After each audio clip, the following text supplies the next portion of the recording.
This past. Hallo, hier ist Klofeld.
Good evening, ladies and gentlemen out there in YouTube land.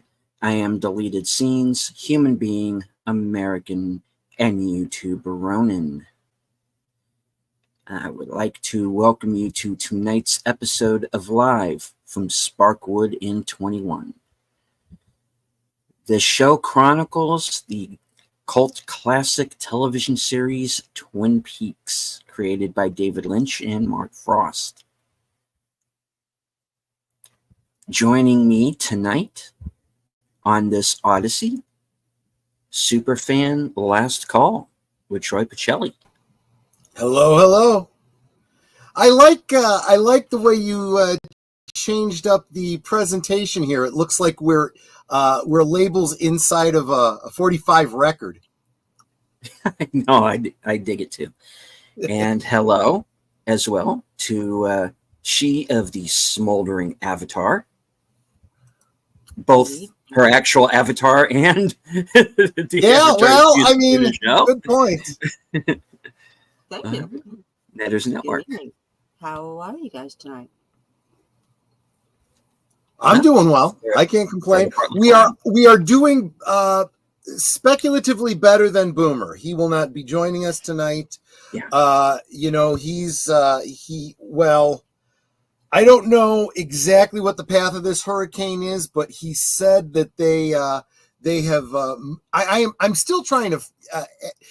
I got an update from him, but I'm not understanding it clearly. He said that. I want to get it exactly. He says it looks like a Category 5 hurricane, maybe headed right for us. It moved downward towards Ocala. I was looking at where that was, but I'm not sure. See, you got to take into account, things like the radius of this storm and what its actual path are and where he is. Yeah, he's definitely on duty now. He's definitely getting people into a shelter. He's got his family is not going to be. They're probably going to be in the shelter with him. Yeah. And at this point, I think their safety is probably okay. We're concerned about property damage at this point. So I'll keep you posted as I hear what's going on with him. Indeed. All that I have heard personally so far, and that was as of mid-afternoon, was that evacuations were underway and that the orders were, if you could get out, go at that time. Yeah. So I would assume that everyone who was in the what I guess they are now referring to as a storm zone, anyone who is in the storm zone has either evacuated is in shelters or is batting down the hatches. Aside from Boomer, I know one other person who's in the path of the storm. I've yet to hear from her, so I am assuming that she has done one of those things. So I know she's okay, but I just don't know where at the moment she exactly is. But other than that, yeah, prayers for those who are in the path. The storm is no laughing matter. It's going to be a bad one. So pray for those in the path. I don't know what that's going to do to the weather in my region. If it cuts through Florida completely, my area is probably at least going to get some rain from that. Based on the trajectory that Boomer is describing, I think it's going to cut across the Panhandle, and I think you're only going to get like the northern part of the storm. I don't think it's going to hit you directly if it goes the way they're projecting. So you're saying cutting across the Panhandle, and I'm thinking, okay, across the Panhandle, across the Wang, across the whatever you want to call it. No, across the Panhandle onto the dishes. You know, the knife. Yeah, exactly. You know, rinse out the cup. Dish ran away with the spoon, you know. And get back in the dishwasher where you belong, damn it. Yeah. So there was something else I was going to say about that. Oh, did you see on social media? I'm assuming that it must have been CG generate, computer graphics animation, but it looked so real. I didn't have the sound on and I wasn't reading what it said. So at first I thought it was someone actually reporting on the storm. It's a weather guy who's standing in front of a house, a residential location. And it's showing what the progression of a storm would look like from category 1 to category 5. And he's standing right in front as, the house is completely coming apart by category 5. And I'm like, okay, this is CG, obviously, so. Yeah. But it was interesting. It really, but then again, it also kind of made me worry. I'm like, yeah, I hope when Boomer gets back to his house, he still has a roof on it. Yeah. Right. All right. Well, moving on, I do want to say hello to the chat. First off, I want to say hello to everyone currently joining us on Twitter. I cannot see you, but I do know that you're there. The first one in the chat at 5:34 p.m. That's cheating. North Fairfax, a.k.a. FKHC 2005, sometimes known as Tim, who found out he's Employee of the Month at work. Oh, that's wonderful. So congratulations. Although it makes you wonder if that's a testimony to what a good employee he is or how bad everyone else is. Wait, there's more than one employee, right? Well, yeah, good point. Congratulations, Tim. That's awesome. It's like Charlie Wilson's War. Who are you? I'm the Afghanistan desk. How many guys you got? One guy. Yeah. Cyberpunk Dystopia. Charlotte Nightstar, the werewolf. Mark Malnikoff. Blah. This is the blood wine. This is the barrel drink full on descend. Okay. Awaits sort of targets to water the eye and the dishonor within. Real quick, I'm going to jump. Let me real quick jump a little bit ahead of you. He says, okay. Another, I'll stand before the wind and make it respect me. That's a reference to a Klingon proverb. I would say that if that was actually the case, he did a pretty darn good job because the wind didn't affect him at all. So that's how I realized it was not real. And I should have known that from the beginning. I don't think there was ever an intent to imply otherwise. Mm-hmm. All right. We have the tired midnight blogger himself, channel member Curtis Selby. Faithful Blue Wrench, channel member, the Bird Woman of YouTube. Watch out for her second channel, Fluff Chick Productions. It's Connie Cleary. Moving on through the chat, friend of the channel, JPRPH1.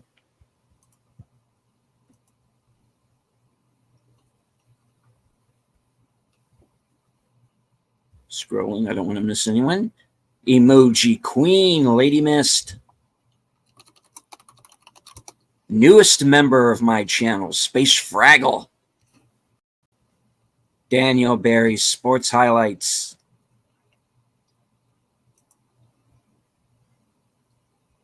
Geek Flag with Nate Knows, 1973.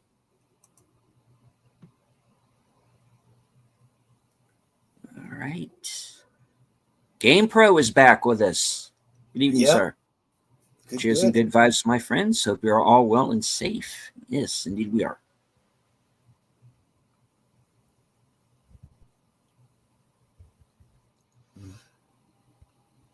Aren't a bunch of people still stuck on that one bridge? I can't speak to that. I'm not aware of that situation. Hopefully not.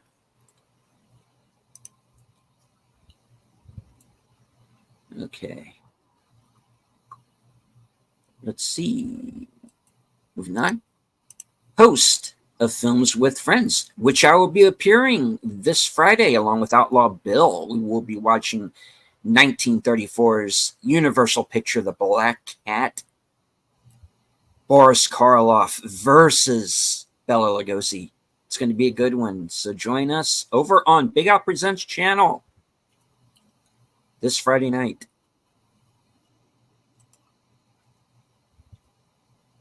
All right. I think that is everyone.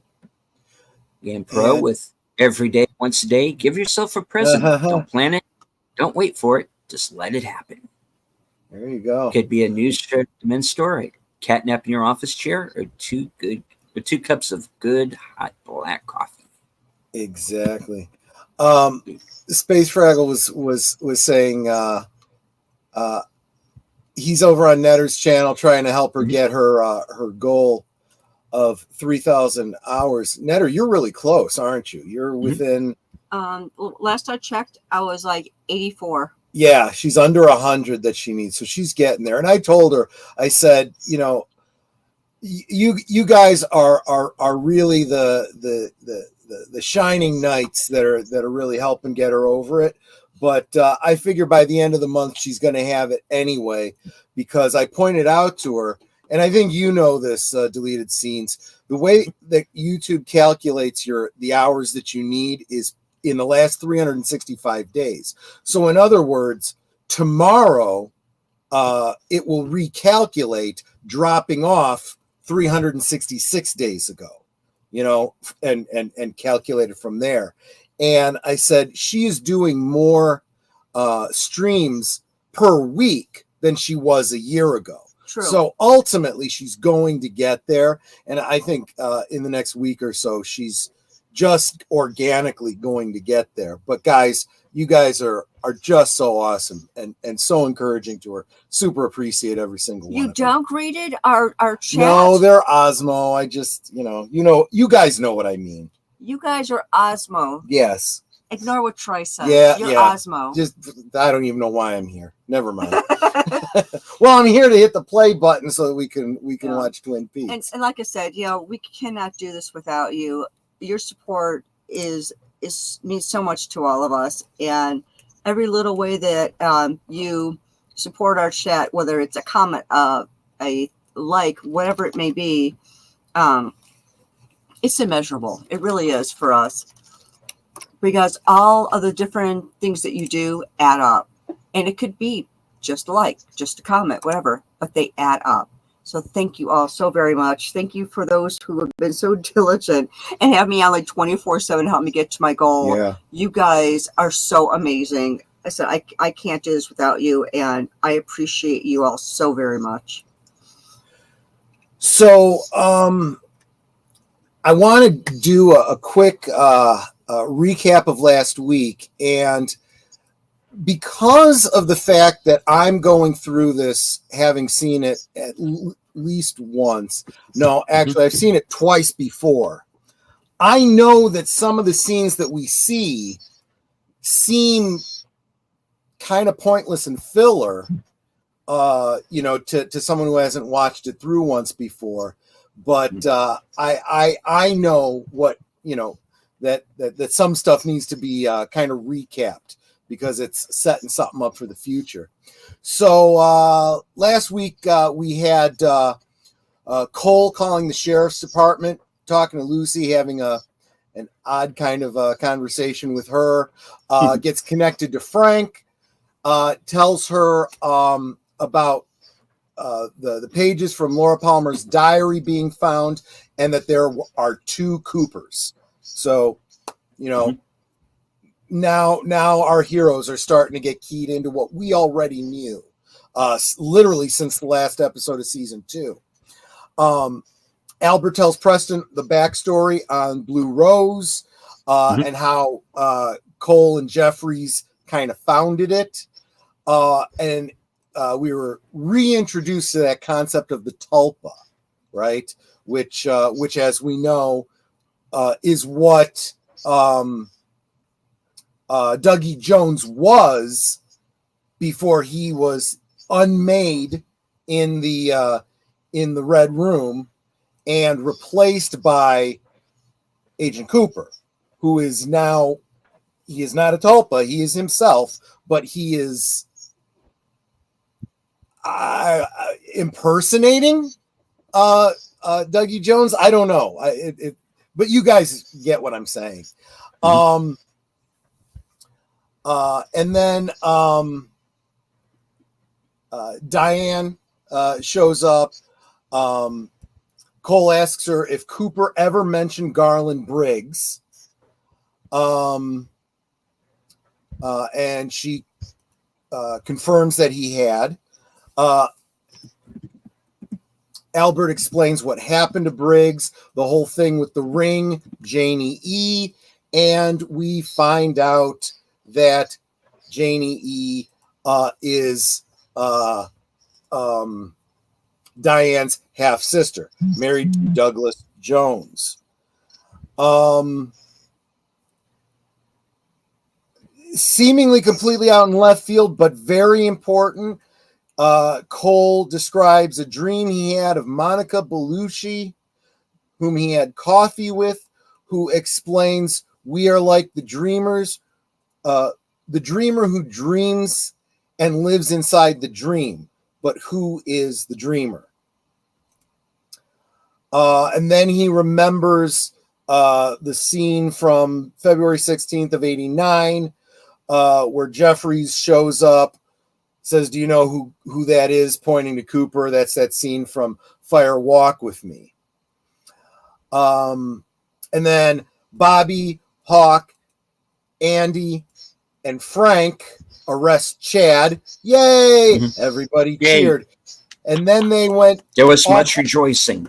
Exactly. And then all but Chad went to Jackrabbit's place because they had a specific day and time they knew they were supposed to be there. And they find a nude eyeless woman who we know as Dido.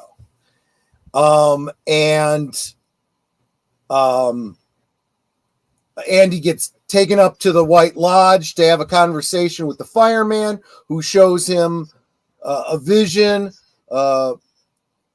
basically the mother regurgitating Bob and the woodsman, the girl from the pilot episode screaming when she finds out that Laura died, an image of Laura, angels, Dido, 2 Coopers, a telephone, himself, and Lucy.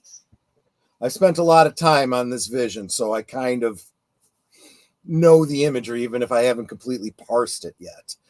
And the telephone pole with the number 6 on it. I believe that was from Fire Walk with Me as well. And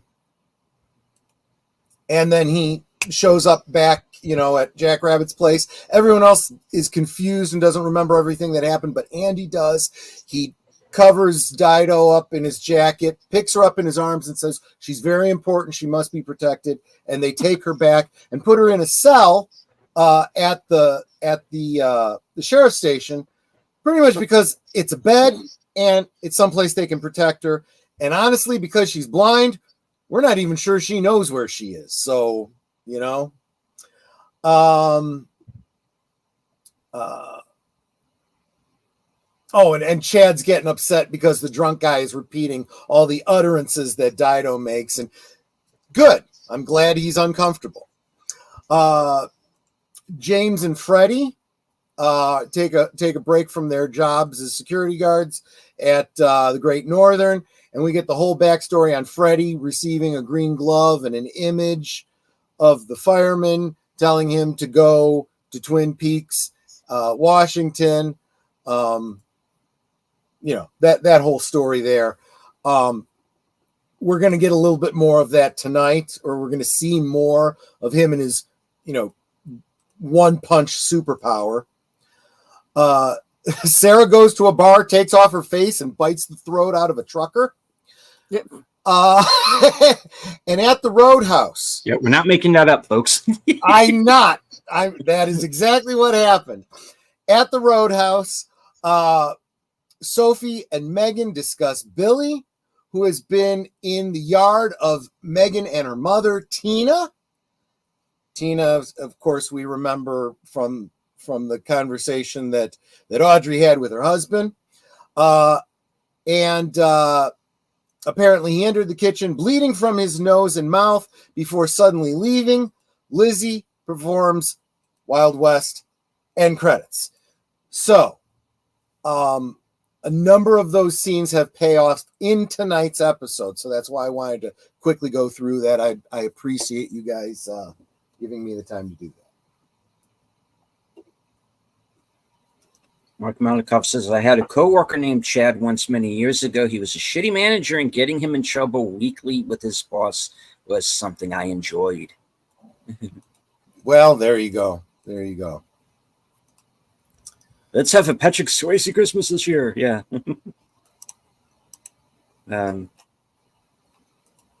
Question for Netter. Do your videos count as watched hours towards your goal of 3,000 hours? Yes. I would think. Yeah. Yep. All watch time is considered watch hours, whether it was... I think the only thing that doesn't count is shorts.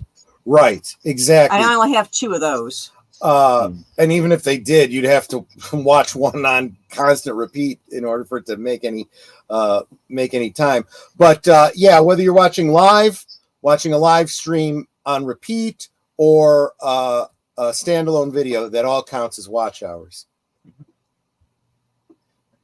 And as promised tonight, I can tell you we're going to see some advancement and resolution on the whole Nadine, Big Ed, Norma triangle. There's also resolution for another character, and if you don't get a little teary-eyed by the end, I'm going to kind of question, if you're some sort of if you're a human or a robot,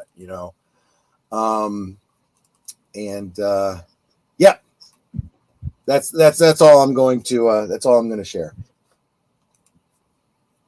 Gonna have to watch the rest. All right.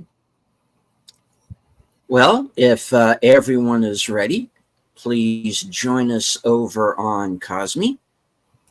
The link is at the top of all of the chats.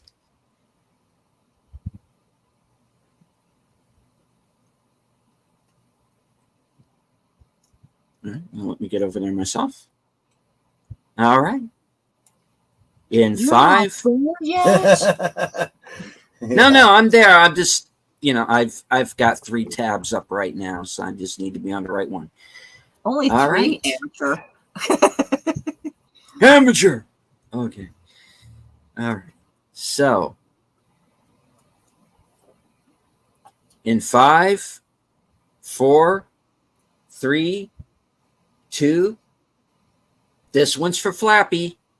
Mm-hmm. Go.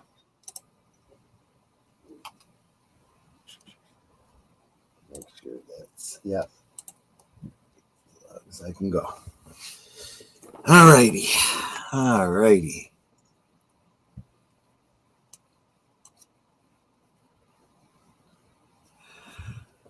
And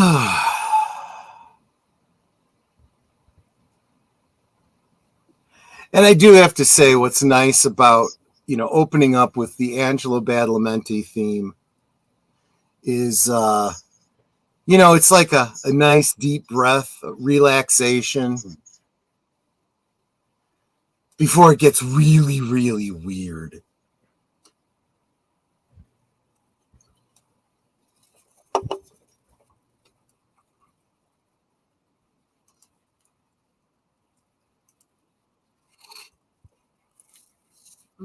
I'm not hearing sound.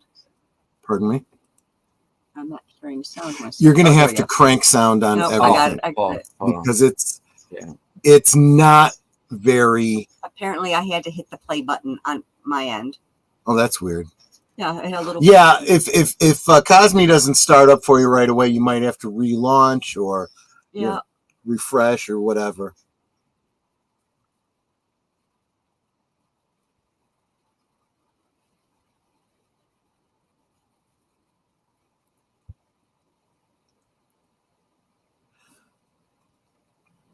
And it starts right in. So I get to make good on the promise early on. Gosh, that's beautiful.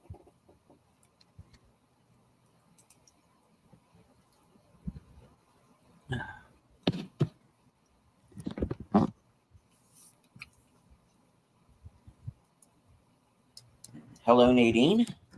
Yep. There's Shovel.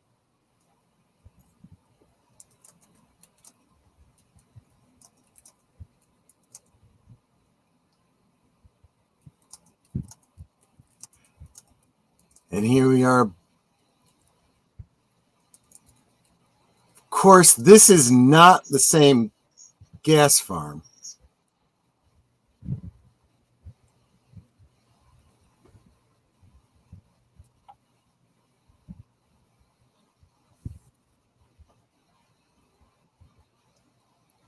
Again?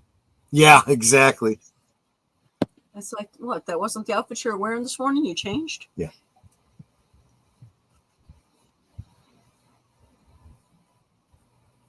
Kind of, yeah. Yeah. What? Get out.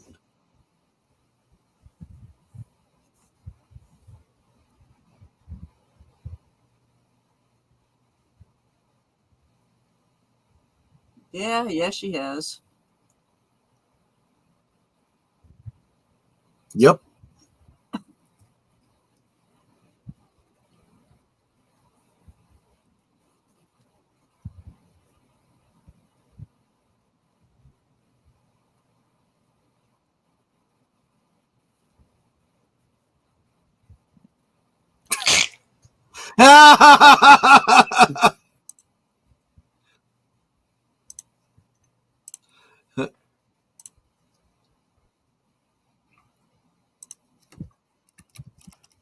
This is like her moment of clarity, right? Yeah.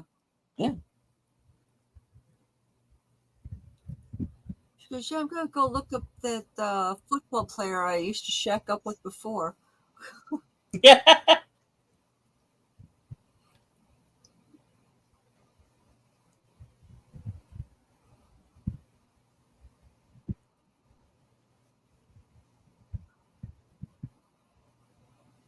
Actually,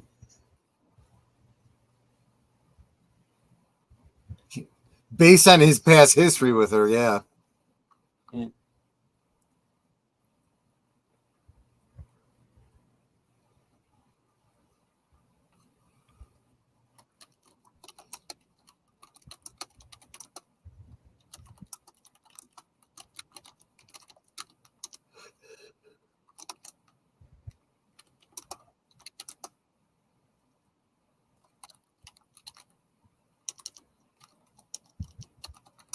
Go forth, be Schmeagol. Yeah.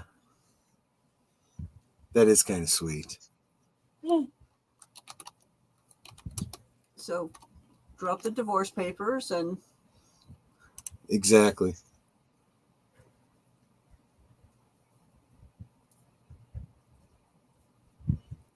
I mean, after all this time, he's got to be thinking, we've kind of been here before, right? And then she gets bumped on the head and she thinks she's in high school again. Right. But see, this is why I was saying during the rewatch on season 2, this is why I think all that time she was kind of faking it. Well, she just said, I stood between you two. I guilted you, manipulated you.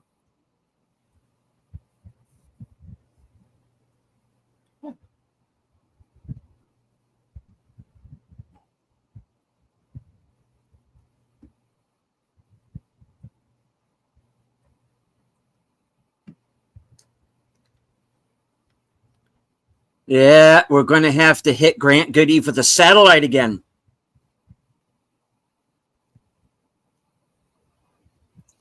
Yeah.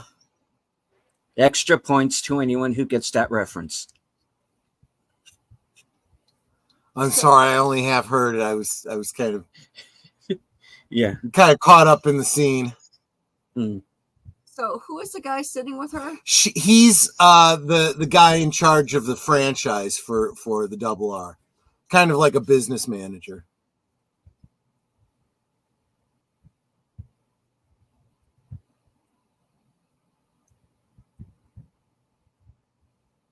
Yeah.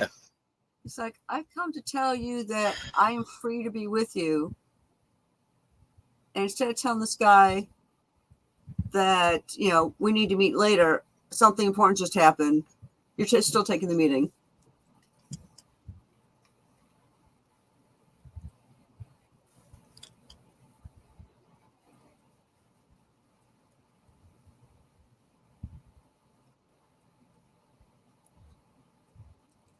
Family reasons.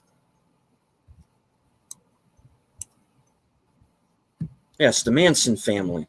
I've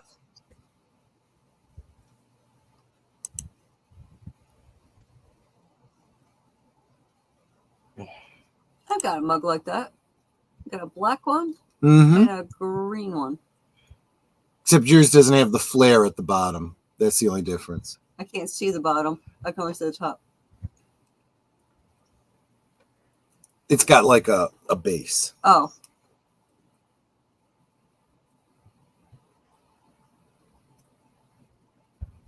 You don't have to understand it. You just have to accept it. So if he buys her out, he could still use her recipes, though. Oh, yeah.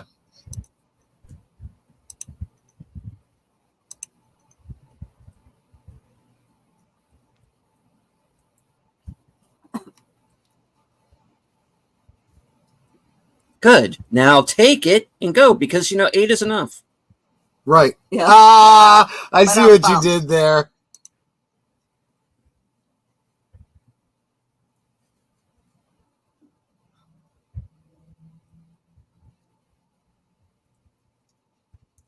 Okay. You just don't get it. You weren't here. Yeah. Yeah. Go ahead. You 7 diners. Yeah. How is she going to regret? That like why? He's also feeling rejected.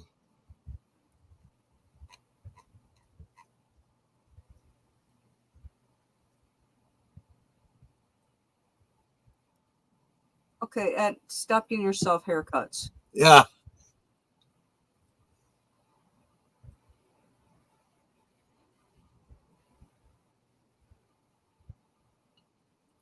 I think this is just so well done.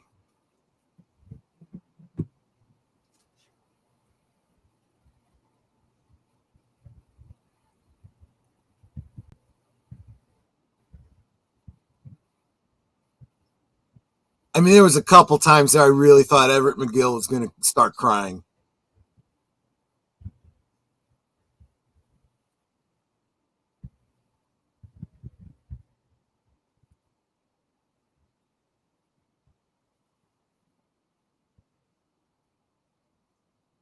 Kiss funny. She's like kissing his top lip. Well, and it took Norma and Ed and Nadine all getting their heads straight to untangle that whole mess, right? it makes me wonder then if what's her name, Shelley, sees this and has any indicator that maybe she needs to get her head straight.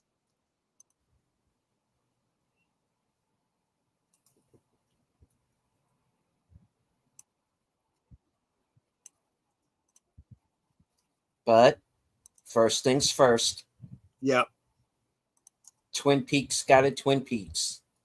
Twin Peaks got a Twin Peaks. You're absolutely right. That's pretty much right.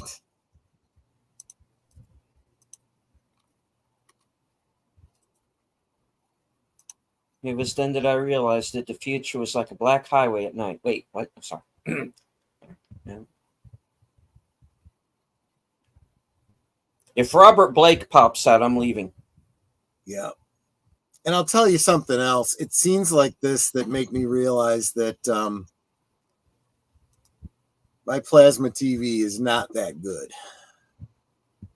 It doesn't handle black very well. Damn racist TV. I don't know. If you look at your monitor, that's even blacker. Yeah, but it's no pixelation. Hmm.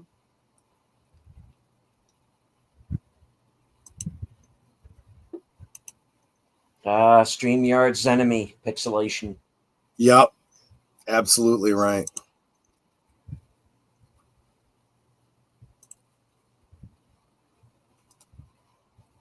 Well, he's found a convenience store. That can't be good. It's not. This looks like something from Fallout. It does, but we've seen this in the visions and whatnot of the fire, the what do you call it? The lumberjacks.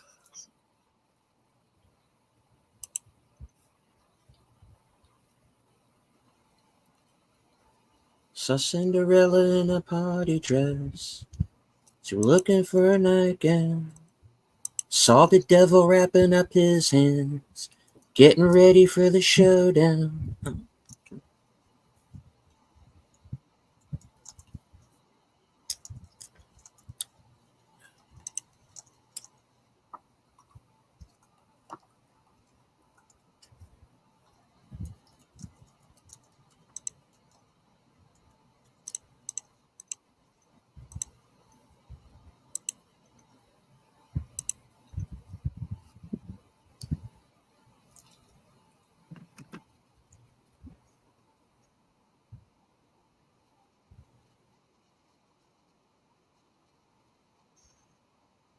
Of a convenience store.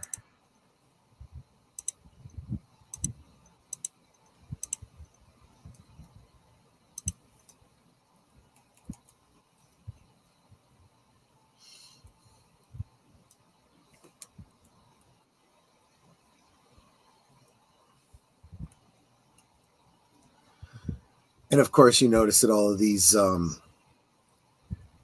lumberjacks are all like they're covered in soot. Yeah. I was just So- saying they look burnt. Yeah, so were these the guys who died in the fire, or is that the implication? I can't say for sure, but that's kind of been the popular theory. It's the one I lean towards, but then I don't know what implications that has for Margaret's husband.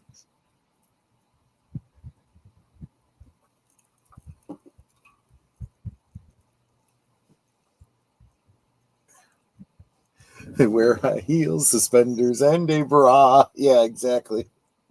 I wish I'd be girly, just like my dear papa.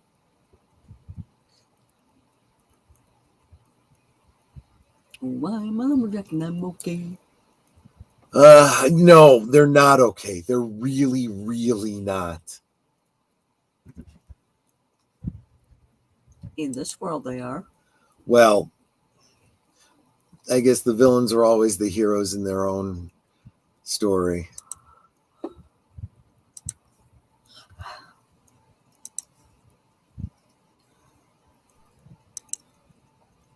See, and when you see someone covered in soot like that, and they say got a light, wouldn't you feel inclined to say, I think you've had enough?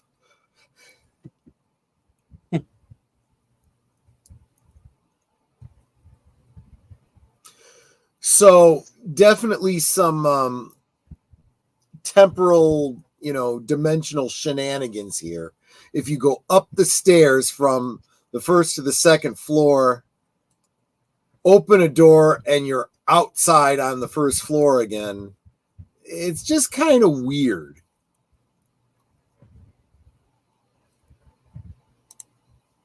And hello to Real Wade Nation Gaming Clips. Thank you for joining us. Wade. Will be my guest on Thursday. Absolutely. Looking forward to it. Mark says, I made some steamed flappy for dinner tonight. Oh.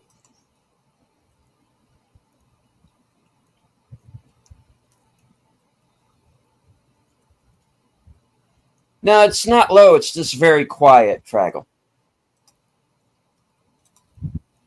Yeah, all I hear are the soft footfalls. So because of the distorted backwards talking, I have to assume this is the Black Lodge or something like it. Mm-hmm.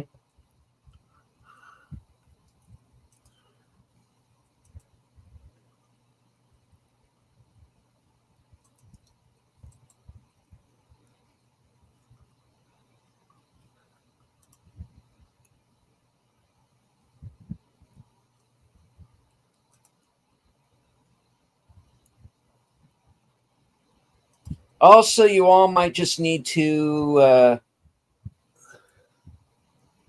refresh. That happens sometimes too. Yeah. Well, okay, then glad you did stop by though, Space Fraggle, and yeah, I'll see you over on Blake 7 then.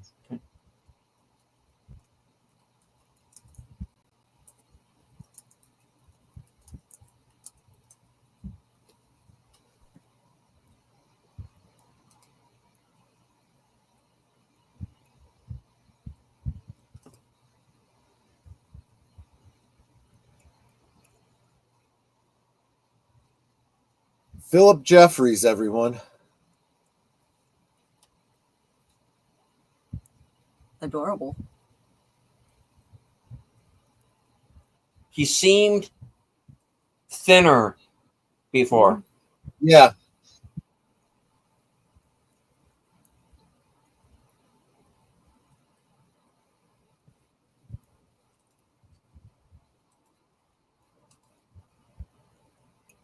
Not kill you, exterminate.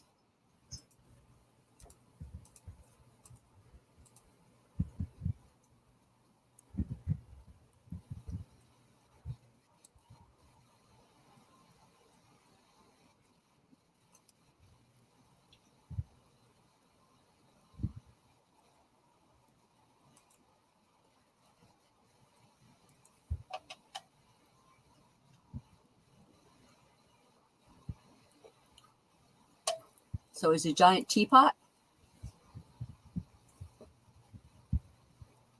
I'm not going to talk about Judy at all. We're going to leave her out of it.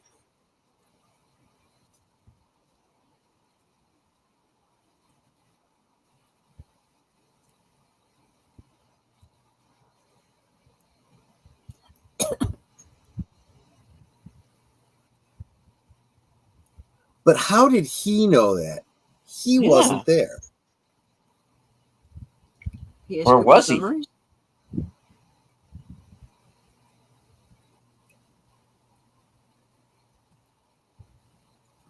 Well, it does make you wonder what they know when they're not actually present wherever their doppelganger is.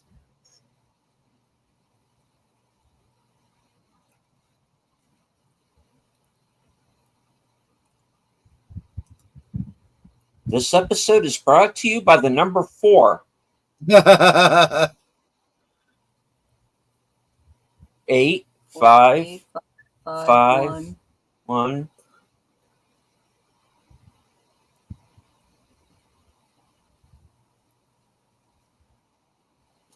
And that spells E# green.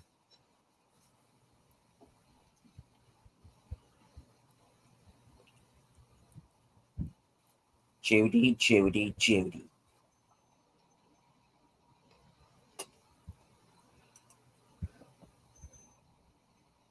He's already met Judy. I have my theory about that. There's a call for Mr. Ganger. Doppelganger? Yeah, exactly.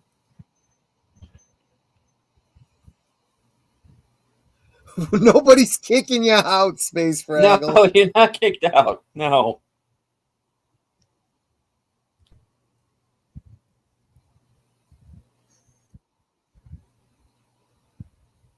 You teleported. Yep. Literally through the phone. Okay. Remember, these beings literally travel through. Oh, son. No. You ain't that fast, kid. Yeah.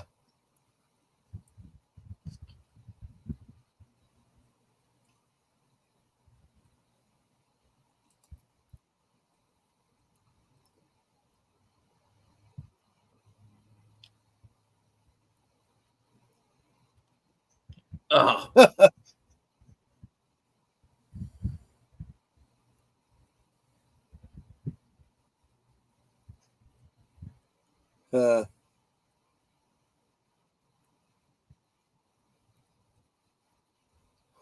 Oh, I like that. Hello? Yes, a call for Mrs. Floyd from Mr. Floyd. Will you accept charges from the United States? Oh, he hung up. That's your residence, right? I wonder why he hung up. Is there supposed to be someone there besides your wife to answer? Hello, this is the United States calling. Are we reaching? See, he keeps hanging up. It's a man answering. Yeah.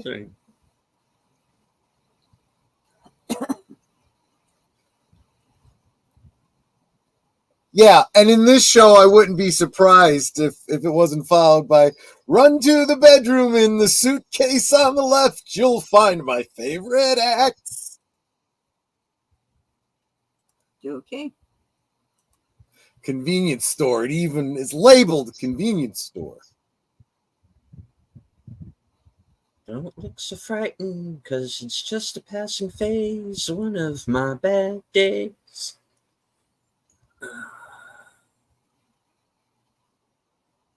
This convenience store will self-destruct in 10 seconds. Yeah. I was going to say, for a convenience store, it's pretty much out in the middle of nowhere where it's not convenient for anybody.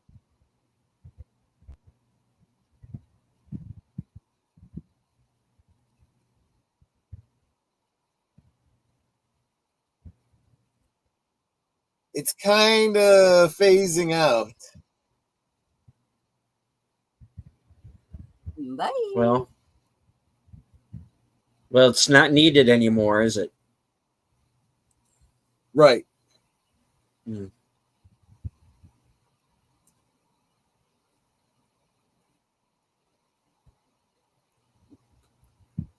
Oh, babe, don't leave me now. See, now we got Pink Floyd in Cosme.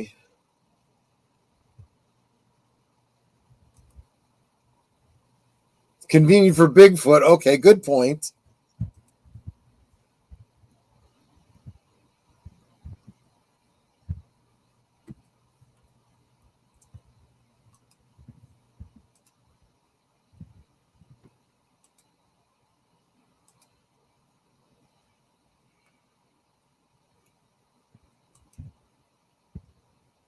Meanwhile, yeah, this guy.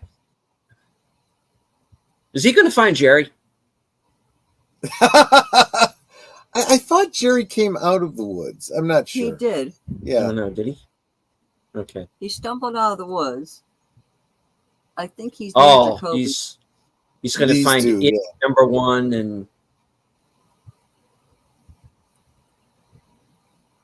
I find this completely impossible. Big Al is far better looking than this man. Yes, I agree.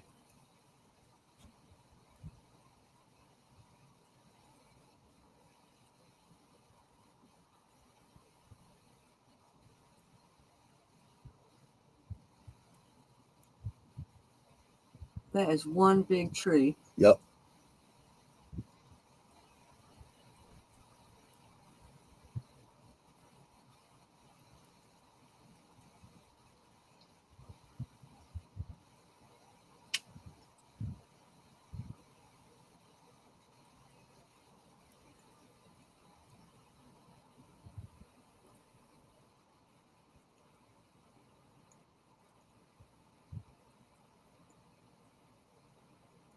Is that Alicia Witt? Yep. Yep. Huh? Donna's sister. Hmm.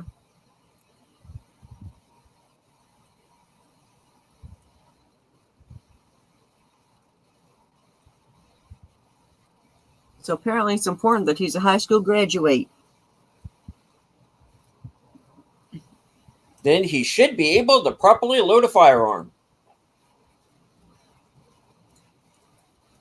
Younger Alec Baldwin right there. Yeah, right, Mark. Juliet Crackhead, yeah.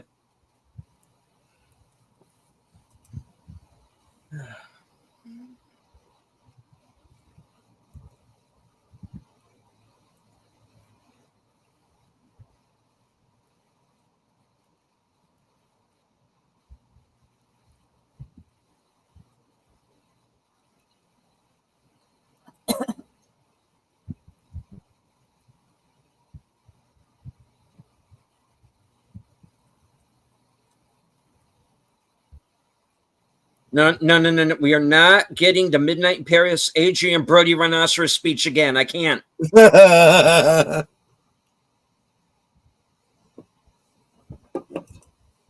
Should have given back his Oscar for that one.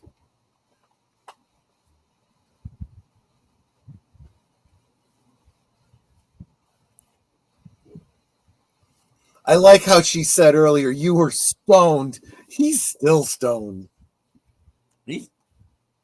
Either that or his brain is just fried. Yeah, honestly, though, how can you tell?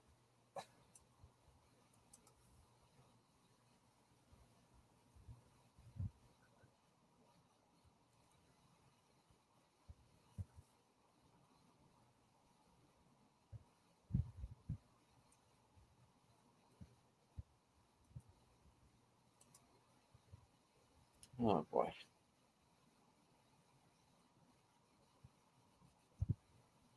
Yeah. This is one of those just very uncomfortable scenes.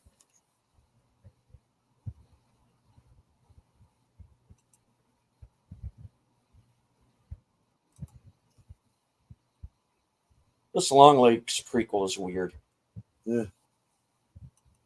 All right, go. Run.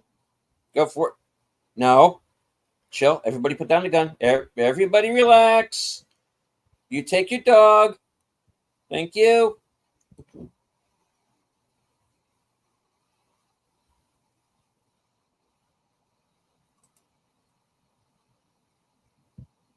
All right. Oh, boy. Okay. Yep. Yep. So he just self-deleted Think so. and she's on drugs too? I think that's pretty safe to say. Yes, but she's not as far gone as he is. This is more her emotional reaction than just the drugs.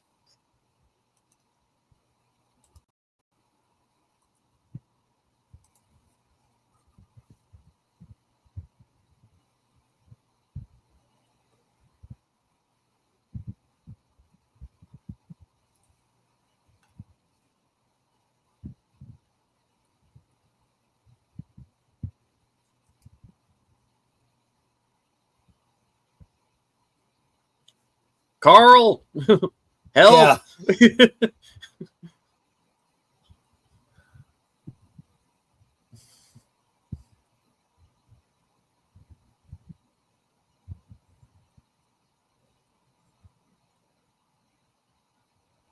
I bet that shovel doesn't have two coats.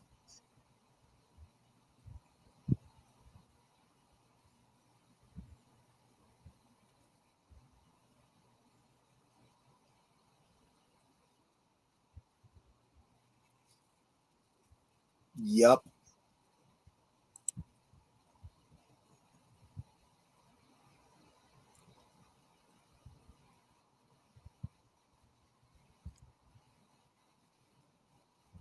Well, that's okay. Everyone who's lived in that trailer's died, so why the hell not this guy?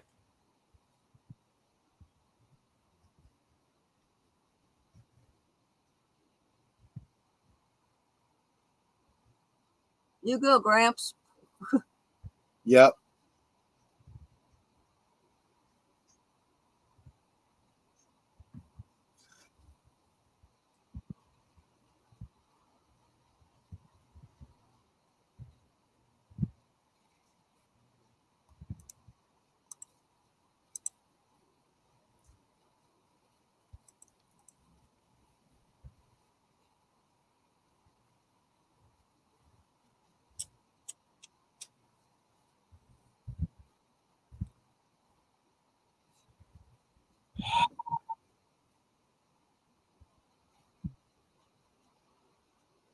Oh, okay.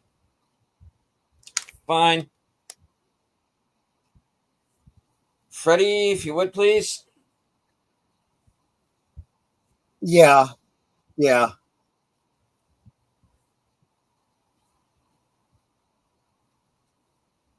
Bam! I told you, One Punch Man. I was not joking around.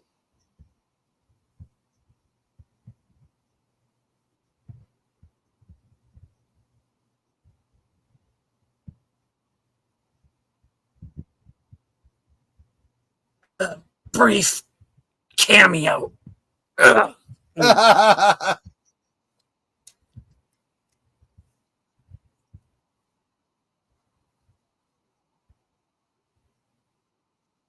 Well, actually, you barely touched them.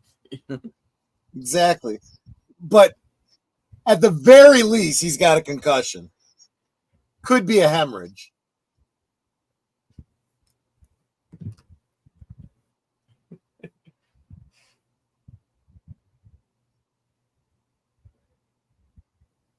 Yeah, he's having a seizure.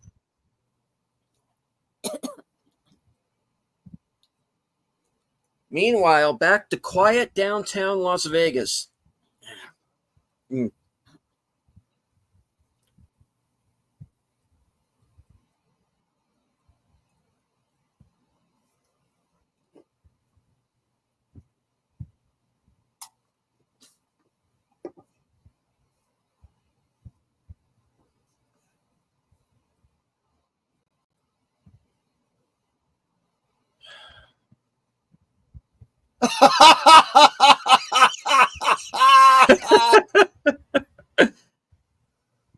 Wilson. Where was that? That was He got the wrong people. He got the wrong Doug Jones and Janie. Oh.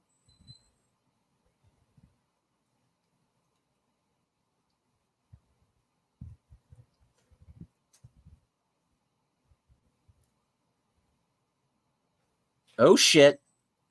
Oh! Yep. Who was that? Oh, shit.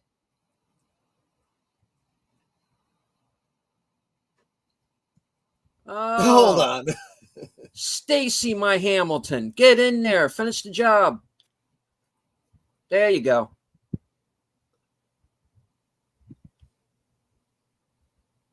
Gen X, motherfrackers. Can't be beat.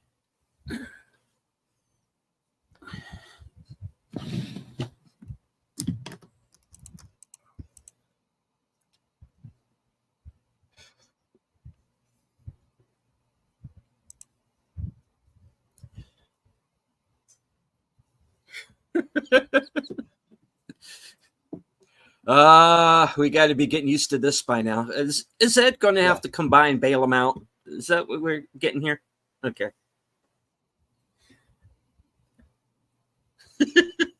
Jeez.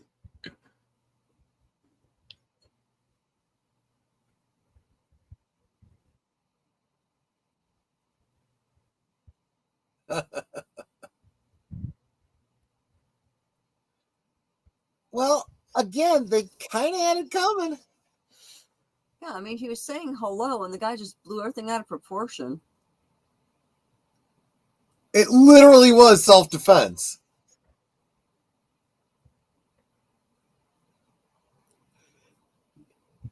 Naito's got no eyes. Howdy, man.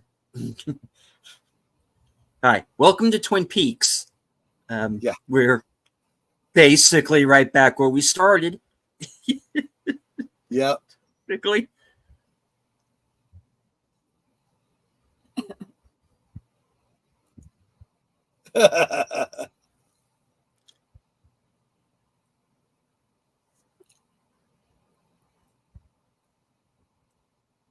Well, Nate, whether or not he did the world a favor, he certainly did Becky a favor.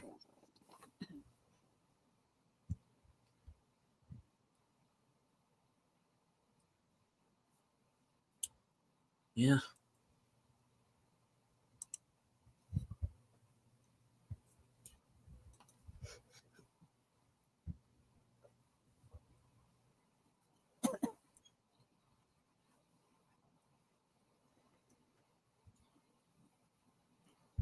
It's no fun torturing a corpse.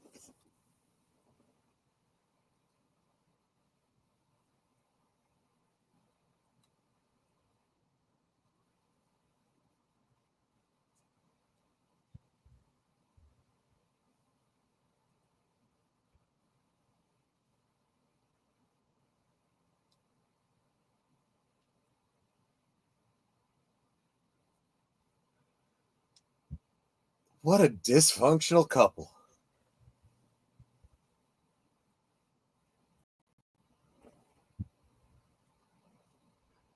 Great day to blow somebody's head off.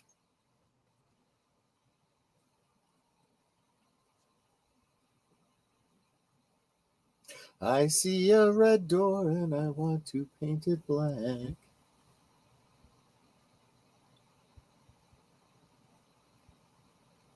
Okay. Let's see.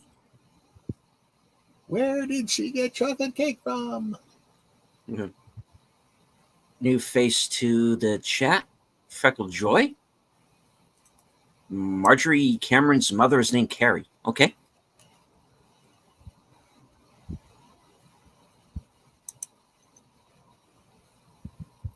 He just wants to eat his cake.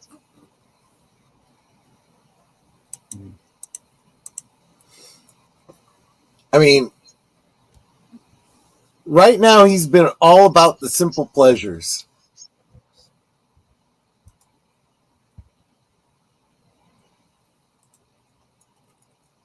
Come on, time to wake up. This is probably the most engaged he's been. Oh, this is out of place. I want to move it.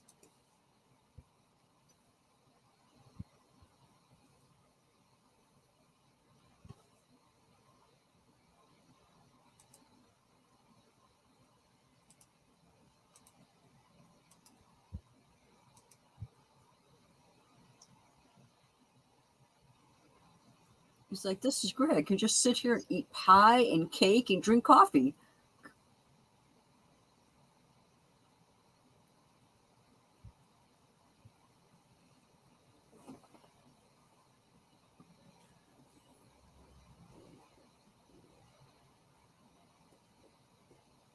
I mean, it does look good. I gotta be honest.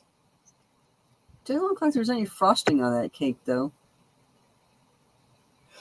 I'm pretty sure there was, but even if there wasn't. Ah, there you go. Sunset Boulevard. Yep. I was wondering if they would get back to that.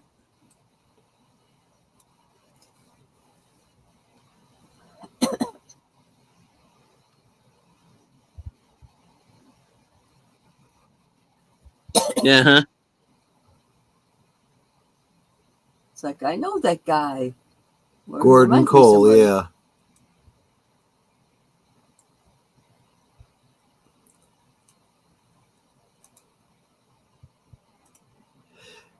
Yeah, so throughout all the time we were watching the original series, and all of these characters were the same names as either real people or fictional characters. Kind of ties into that whole dream world kind of thing, right?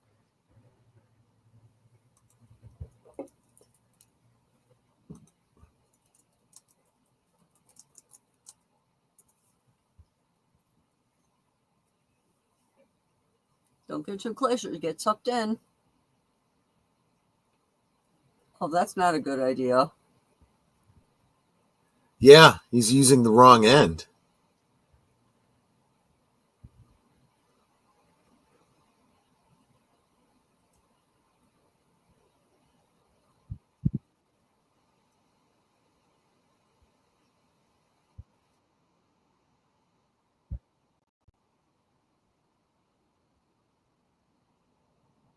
Hold on.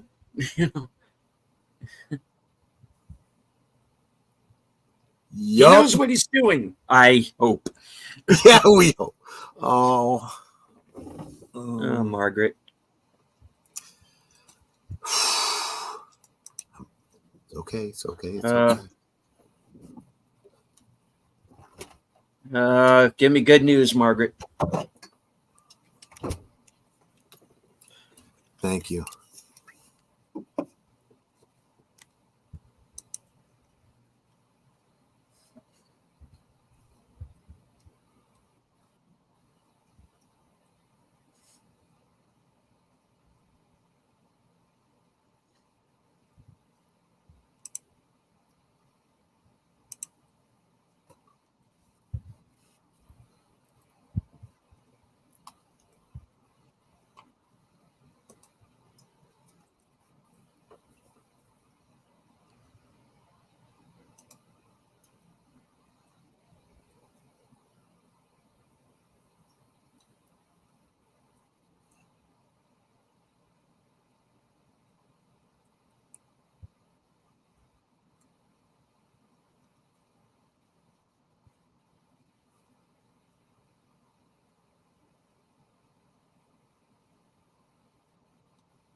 And what's ironic is that that's true. Yes.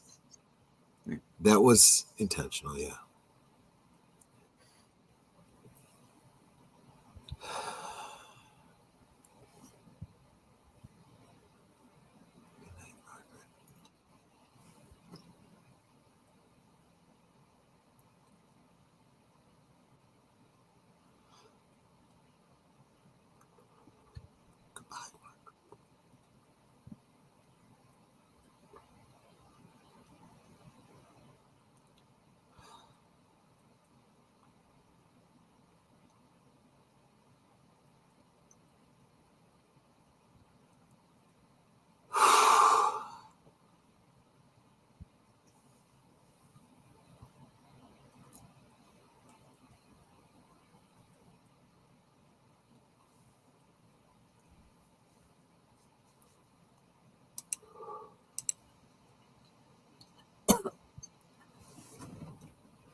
I'm good.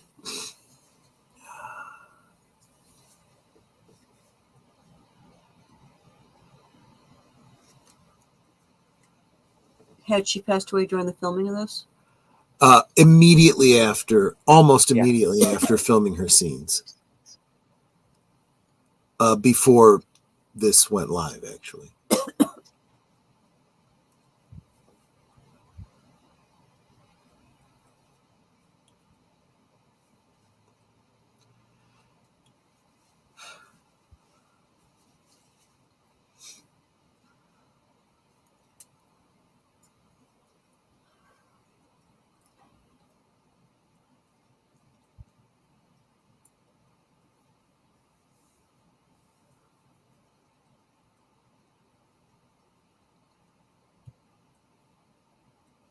You know, who's going to take care of her log?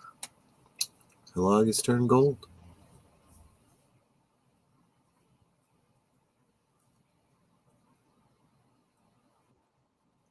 Oh, he's taller than I thought he was. I thought he was a midget. No, he's just slouched in that chair. He's actually taller than that, but he does scrunch up because of the arthritis.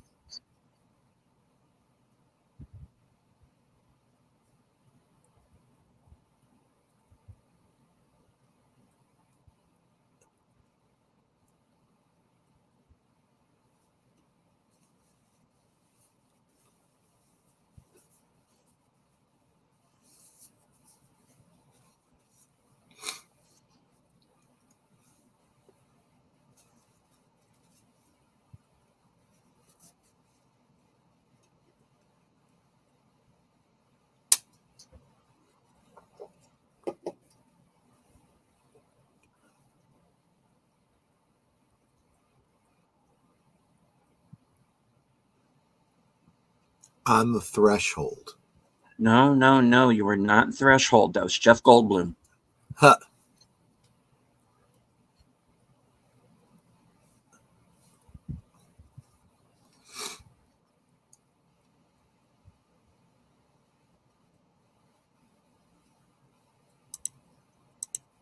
Okay, so I'm going to have to kill Billy. All right.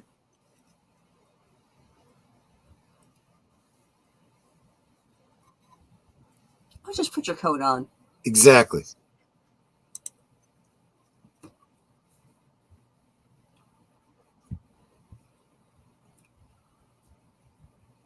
Is there a reason why she can't go to the roadhouse on her own? Yes, but I don't think she's addressing it.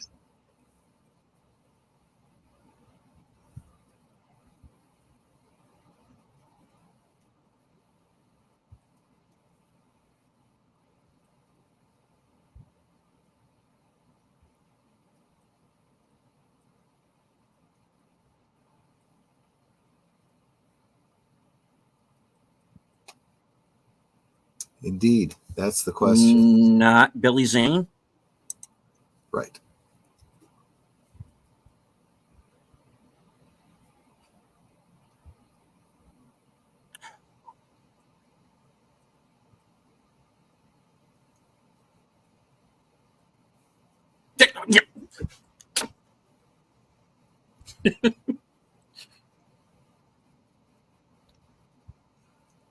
I think he gets it. Meanwhile, we're at the roadhouse. Oh, boy.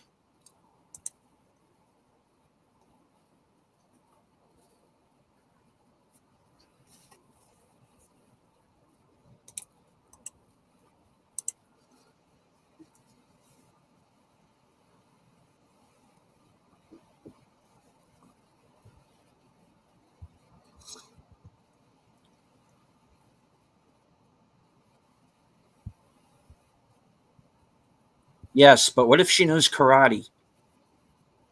Mm.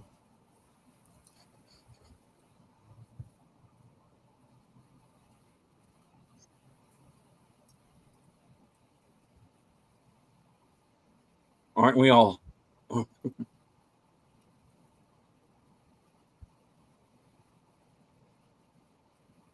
That was freaking rude. Incredibly, yes.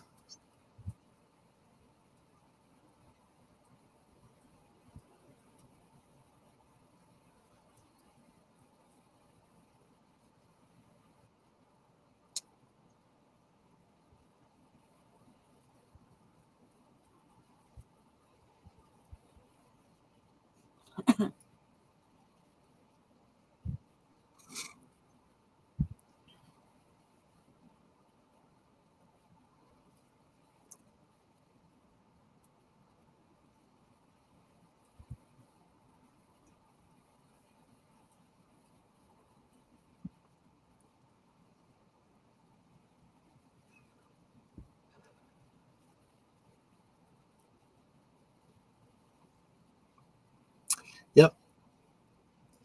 The Veils. Thanks, Nate.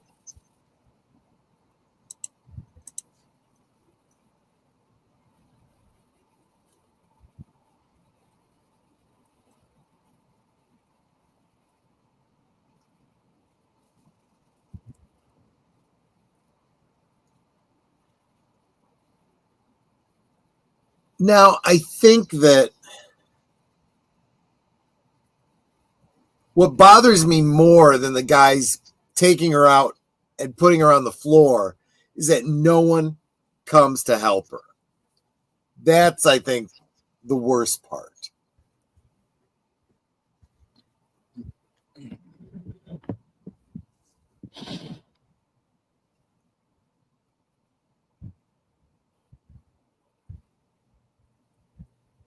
Okay, why is she screaming? Clearly, she's upset. She's in her own storyline, clearly. Yes.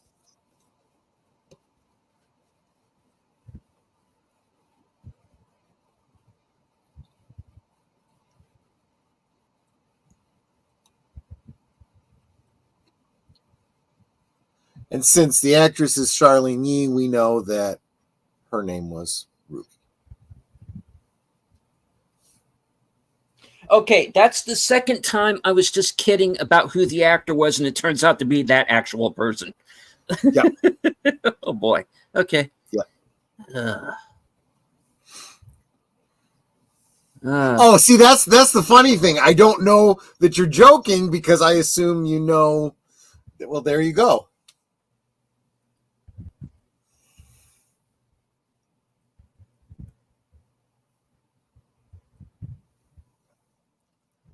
So, like I said, we got some resolution on the Norma, Big Ed, Nadine storyline, but sadly, we also have resolution on the Margaret storyline as well.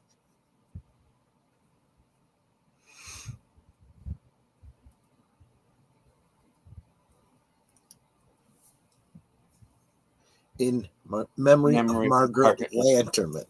Nice. Because back during her first appearance, they said in memory of the actress.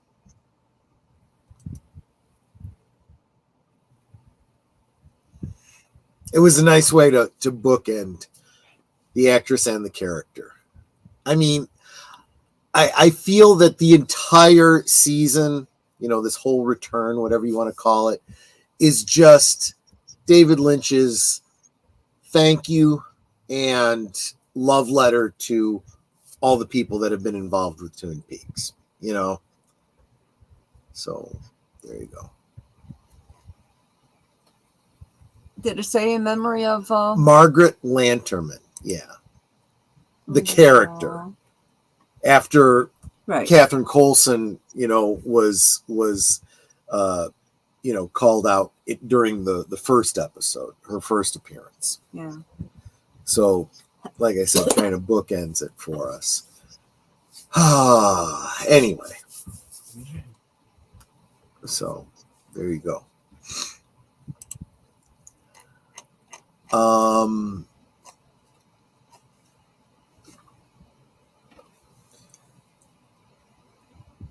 I think I made most of my comments as we went. Was there anything you wanted to call out, deleted scenes, or thoughts or questions you have? This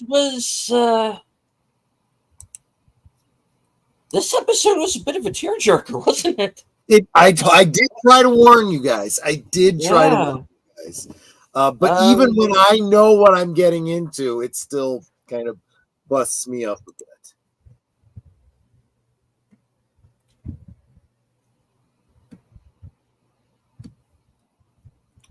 This last night, a coworker fellow got hurt badly. Pretty much, I was paged. The other just stood and gawked. Yeah, unfortunately, you do see a lot of that these days, especially in.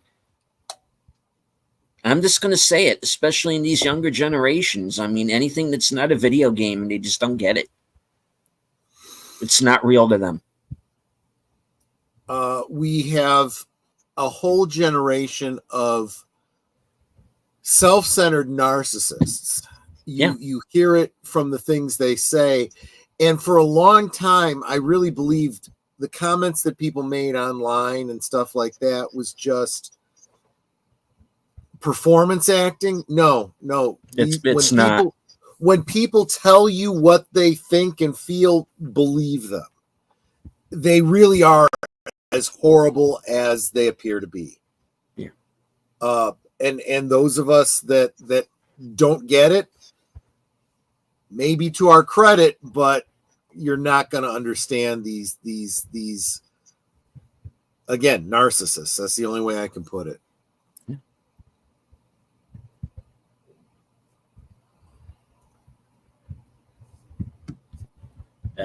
Everyone criticism. I think Agent Cooper has been Dougie for way too long. Well, I think he's, unless I miss my guess, we're getting to the point here where we're going to get our Cooper back, I think.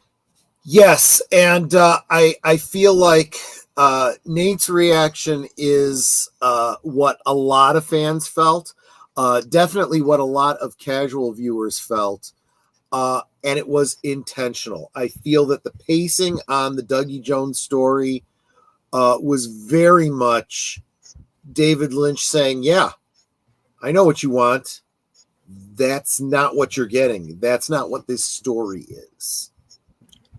And I feel like there's a reason for that. And we will get something like a resolution on him, but it should cause you to really question what's going on here, and you should have a big why question mark by the end.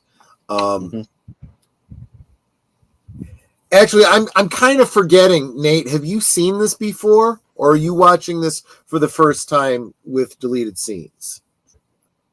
Just I kind of forget what people's respective points of view are.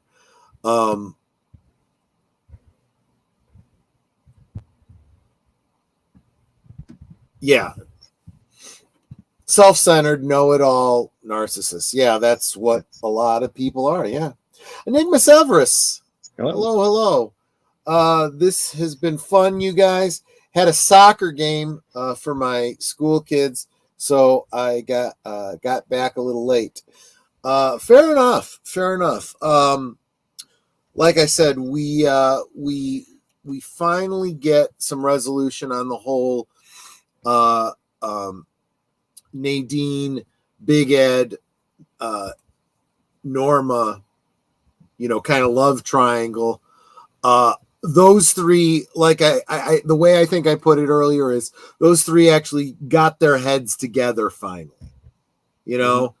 They cut through all the bull crap. And I think that's kind of on the nose, right? Nadine saying, I'm shoveling myself out of the shit. That's kind of literally what these three characters are doing here. And a lot of people kind of encapsulated by Shelley are going, yes, finally, right? Yeah. Yeah, and I did one thing. I did say Enigma back when we first started through this. This is like, I don't know, maybe the third time I'm watching this season 3, The Return, whatever you want to call it. And it does stand up to multiple rewatches, just like the first 2 seasons and Fire Walk with Me do. It requires seeing it the first time, thinking about it, chewing on it, going back and rewatching this. So, like Deleted Scenes. This is his first time seeing it. I think it's cushioned for him a little bit by having just seen seasons 1 and 2 again. And I think a lot of things being broadcast. But okay, so Nate too. This is the first time for you guys, and that's fine. I am doing my best as we go through it to kind of help you digest it, so to speak. First experience with Twin Peaks as a whole. That's great. You being here, then you are a great. Your perspective is a good way of kind of gauging this. So great.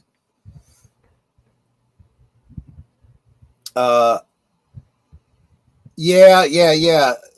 So for those of you that don't know Mark personally, although I think he's shared this, I know I've shared this about him. Mark is a practicing Buddhist, which of course is just on brand for David Lynch, who is also a Buddhist. So he's going to bring, Mark, is going to bring a very interesting simpatico type of perspective to this David Lynch story. And he says, I equate the shoveling yourself out of the shit as changing one's karma. And you know what? I think that's probably a very on-the-nose interpretation of what David Lynch is getting at through this Dr. Jacoby, Dr. Amp story, and what Nadine is literally doing. Yes, I think that's a great way to put it, Mark, and I appreciate that. For Mark, it's his first time too. Great.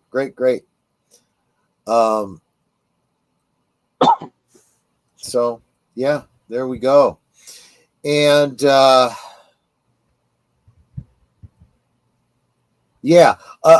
I'm always and actually, ordinarily I have Agent Boomer, my designated driver, behind the scenes going, yep, be careful, don't give away too much, because he has also seen the Return already, so he kind of knows where we're going, just like I do. Netter has seen it too, but when you see it just once and then it's been a while, it's like, oh yeah, okay. And sometimes my mistake is like I said, I had thought that Big Ed, that you guys had all seen Big Ed, and Delete is like, yeah, no, he hadn't shown up yet. I'm like, oh, oops, okay, we're getting there then. And in a way, kind of remembering that a lot of these characters, kind of like tonight when Margaret says to Hawk, when we could see each other face to face, because at no point do any of the characters here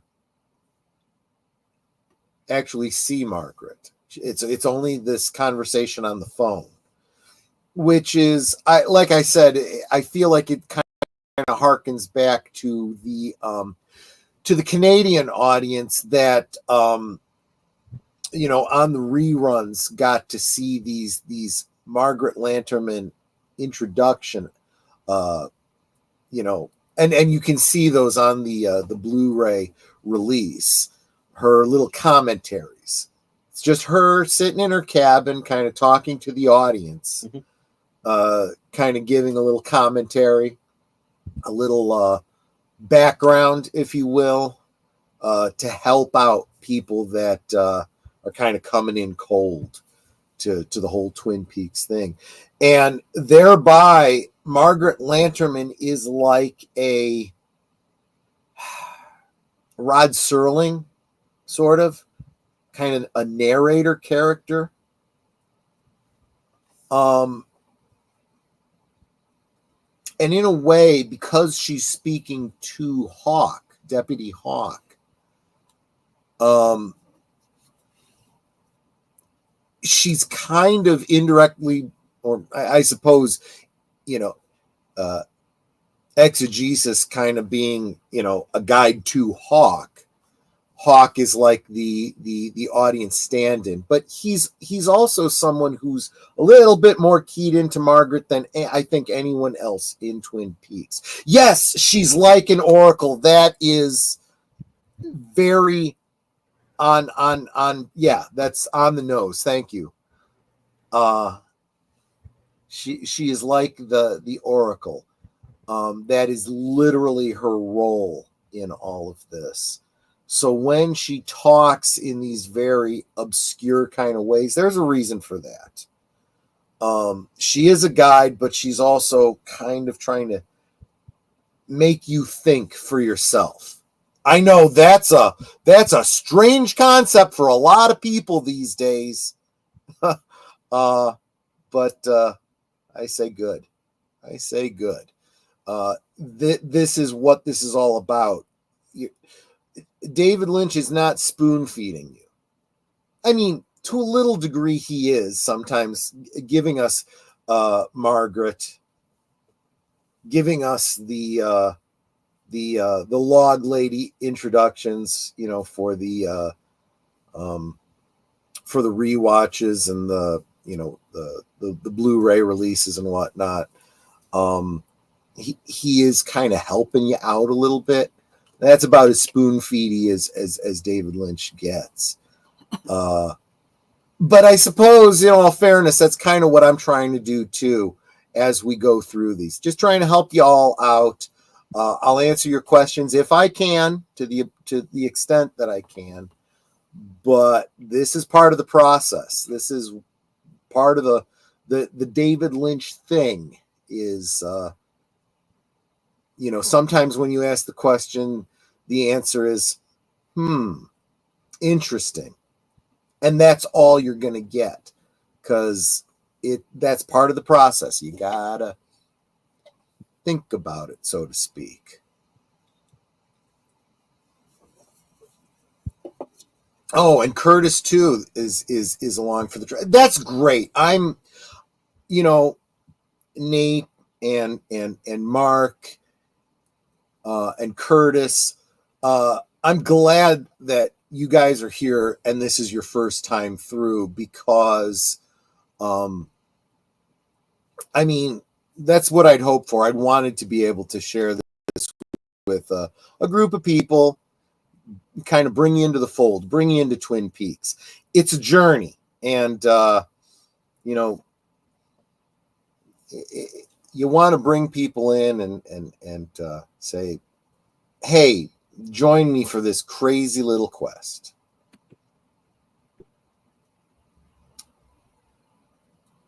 But there is some fear in letting go, and I think that's a very on the nose line. All of these titles, if you will, they're not really titles. They're David Lynch's highlight marks. He's just grabbing a line from the show, and Mark Frost too. They are, hey, here's a line. It's important. Think about it a little bit. There is some fear in letting go, which I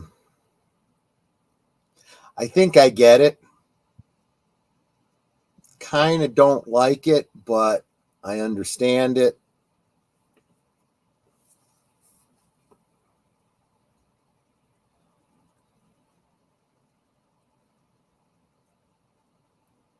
Yeah, don't know what else to say about it. I think that kind of sums it up.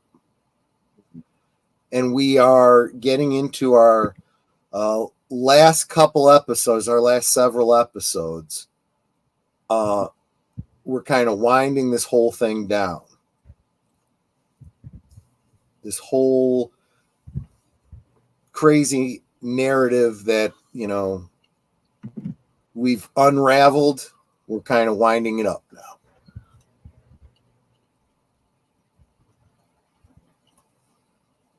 And I guess, as I often do with these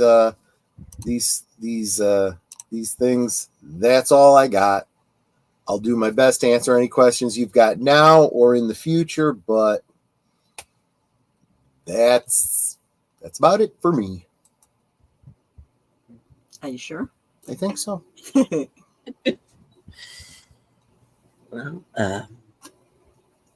as I have said, I do have my theories for how the show ends. It doesn't. It's not going to explain everything. And in the time we have left, I don't know if everything can be explained away. There is a character we have not seen yet that I'm hoping shows up.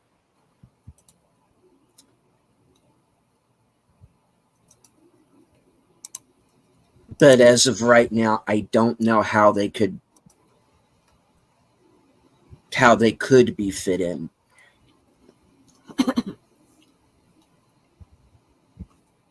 This episode was a lot to unpack. Mm-hmm. And it's very philosophical, and it goes into some areas that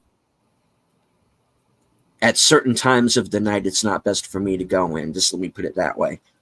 But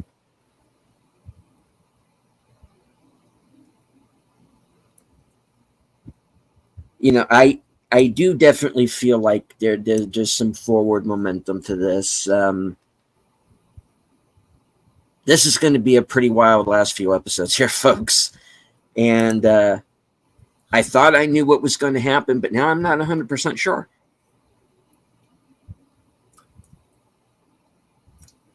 I'm not going to comment on that at the risk of sounding a little bit like Jeffries.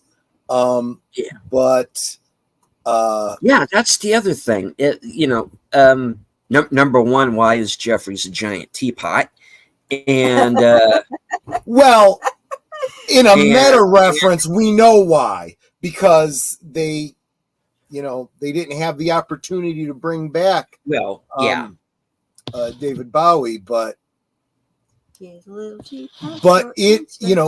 the narrative, I think is what you really mean. And I suppose in a very Lynchian way, the only answer is indeed. Mm-hmm.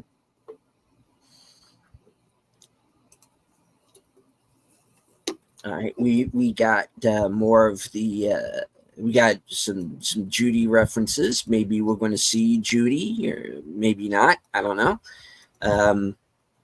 Or maybe we've already seen Judy. Maybe. Okay.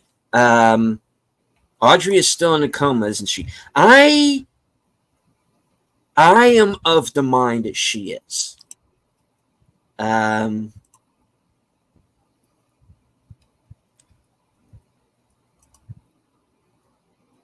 But that doesn't explain Richard.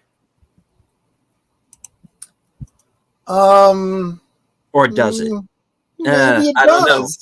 Who is his father, and do I want to know when we get there? Because just let your mind run rampant on that man. Because there is this kind of exterminating angels quality to her scenes, and that was a movie where these characters come to you kind of have all these bougie people who show up to this mansion for a dinner party and then find themselves for one reason or another not being able to leave. And that's kind of where Audrey is at. It's very simple. Walk out the door. Why can't you walk out the door? Indeed. I think that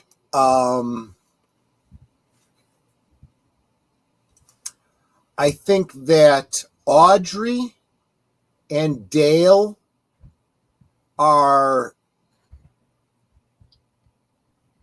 kind of two sides of the coin. Yeah. They're on their story is very similar and related.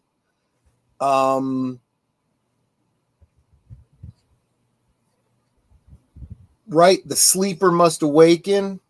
Yeah. You know, as a couple of people have made some Dune references. Yes, that is indeed the case.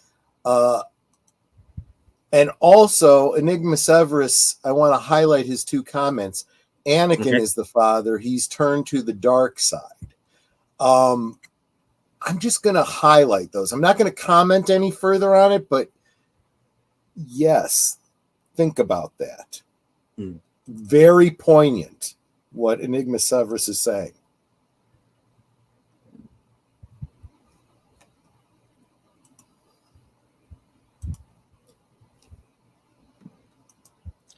When they show everyone else, there's a passing of time. Every time they show Audrey, it looks like she's stuck in the same night.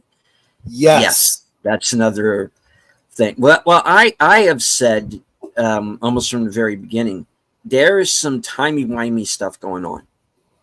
And it's, it's something to think about. You should be thinking about that. And I think that what Deleted Scenes is saying here is I'm just going to say yes. Time and space is being manipulated. I have joked that there are characters in this show that could be considered Time Lords. I'm only halfway kidding. My whole theory of the ending pretty much hinges on the fact that people from the past are going to show up in the present and not necessarily wrap things up, but there will be an ending of sorts. Geek Flag, I'll stand in for Boomer right now. Careful, Troy. Yeah, okay, thank you. Yeah, I'm cognizant of that. I'm thinking about that. Yeah. And Enigma Severus says, I still don't have my head wrapped around everything, but I'm picking up a couple small things. You're not meant to get the whole thing. Exactly. That's where we kind of all are. I don't want anyone to think that and I keep saying this, I don't have all the answers. I just try to help to the extent that I can, give my insights, and anything I say, take it with a grain of salt. It may be completely wrong. This is one of the things that the network executives didn't understand. And that is why, to this day, I have said Twin Peaks is a show that needed to be on cable television. Because I think cable television, or it needed to have a network like FX around at that time. Because that's where this show really belongs. This show, I'm looking at this now and I'm realizing this should have been on Showtime from the beginning. Yeah. The network executives, they're just about bottom line. They're just about feeding these little bite-sized information to the masses because they think we can't take anything more than that. Right. That's not what this show is about. This show is not about answers. It's about asking the questions. And it's up to you to decipher what the answers are. That's why David Lynch does not do commentary tracks for his films or for this. Because if he does that, then you take away all of the mystery. It is up to you in the end to decide. I have my own theories. As of this particular point in time, I think my theories are maybe 80-85% correct. There are a couple of characters I'm going to need to see show up. There are specific characters are going to have to be in a specific place at a certain time.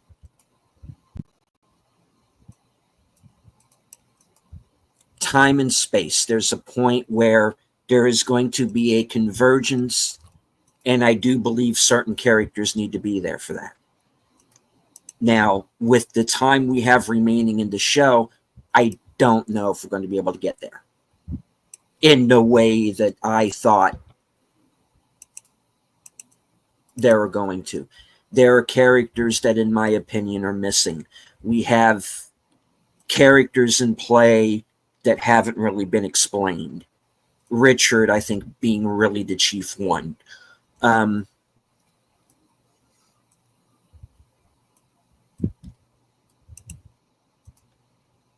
Because the way that this season has been structured is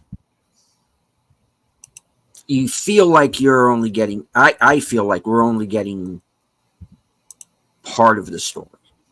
And we know that there are other things going on. Obviously, something is going on with Charlene Yee's character. These characters that we keep seeing showing up at the Roadhouse, having these little bits that seem like they don't have anything to do with anything, because I don't think they do have anything to do with anything to this particular story. They're just there to let you know that, you know, life has gone on for better or worse in Twin Peaks, you know. And that's a thing that kind of bothers me as well, putting myself into that world, you know, feeling like you're a part of it. There are two worlds that I want to walk around in: Blade Runner and Twin Peaks. Yeah. You know, and there is a difference between the Twin Peaks of 30 years ago and the Twin Peaks of now, because they always said in the original series that Twin Peaks is away from the world and that's the way we like it.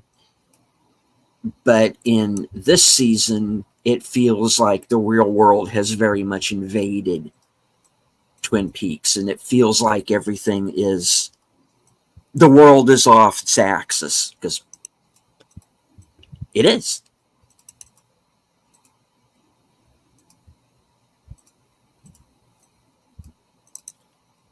And maybe by the end, they'll fix it.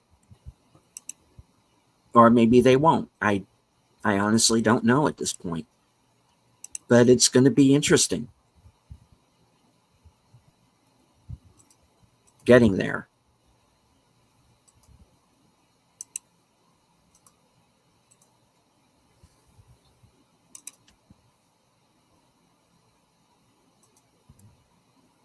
That's all I've got for right now. Yeah. All right. I get All right. so much easier. How's that? Weird. Well, you know, that's not necessarily wrong. Yeah, Wrong. exactly. Oh, Yeah, it's like All you're not right. meant to understand anything. Yeah. And if you think you do understand it, you're probably wrong. Probably. Because David Lynch even says it's like you're not really supposed to understand it. More of a mood piece. yeah.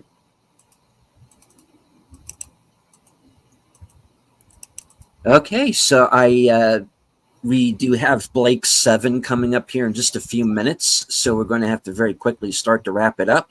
I do want to say hello once again to everyone joining us on Twitter and joining us on the various channels. Everybody who joined us on Cosme. Couple of new faces in the chat tonight. Thank you for joining us. I hope you enjoyed the show.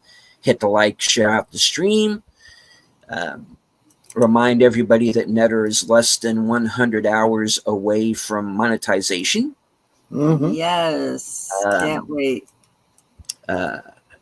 And speaking of watch hours, I have recently surpassed 8,000.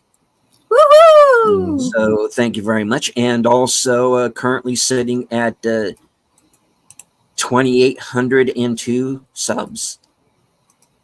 Nice. Yeah. So I've broken that as well. Hoping to hit 3,000 by the end of the year. I think I can make it. All right. Chat, thank you all very much. You've been great. This was a very emotional episode to get through. Yeah. We had our happy moments. We had our sad moments. We said goodbye to some characters, including one of the OGs. So, yeah. I think this is up there with one of the best episodes of the series, period. This is really well done. Yeah. All right. Netter, could you Take us out. take us out to your... I can Yeah. do that. Please. As Delita mentioned, I am less than 100 watch hours away from my 3,000. And again, I want to thank y'all that are helping me make that possible, because I cannot do this without you. You guys are totally Osmo. We appreciate y'all so very much. And with that said, we can talk amongst ourselves, and that's all well good and fun. But it's so much more fun when you guys are joining us in the chat and you're dropping the comments, questions, trivia, being goofy, whatever it may be. And it doesn't feel like we're separated by miles or continents in some cases. It feels like we're all hanging out in the same room, enjoying each other's company and having a great time. And you guys, you know you're not just our friends. You are our family. We love you guys, and we appreciate you so very much. You can be anywhere right now. And hopefully you're going to go over to Troy's channel right after this for another exciting episode of Blake 7. In fact, on most of our channels, I don't know about, I can't speak for anyone but myself, but if you stay here, you will be forwarded to Blake 7 after this. Yeah, I And should if- do the redirecty thing. Yeah. I lost my place. Anyway. Yeah, you guys are just totally Osmo. We do appreciate y'all so very much. We always, like I always say, we don't do this for us. We do this for you. Everything we do is for you. So thank you for the many, many ways that you support us. And until next time, which will be very shortly. Yeah. Good night and God bless. All right. Anybody watching on my channel, you will be redirected immediately over to the Blake 7 rewatch. And same with mine. Yes. Remind everybody that Real Way to Nation Gaming Clips will be the guest on Thursday Things. And of course, my show, The Weekend Update, will be right after. We get to find out what I'm going to be up to this weekend. And please keep H Boomer in your prayers and thoughts. Yes, because indeed. we're hoping the hurricane just kind of says, nah, not going to do this today. I'm just going to leave and not destroy anything. I mean, he's already been through so much.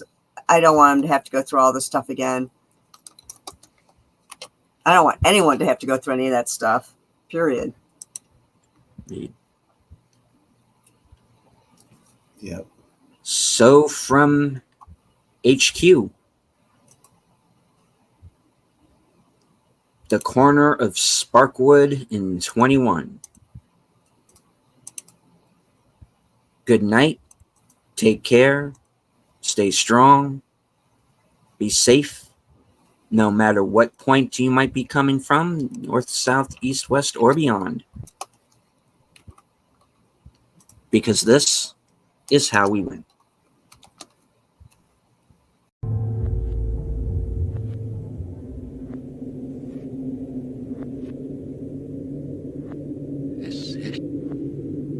Future war is past. No, yes,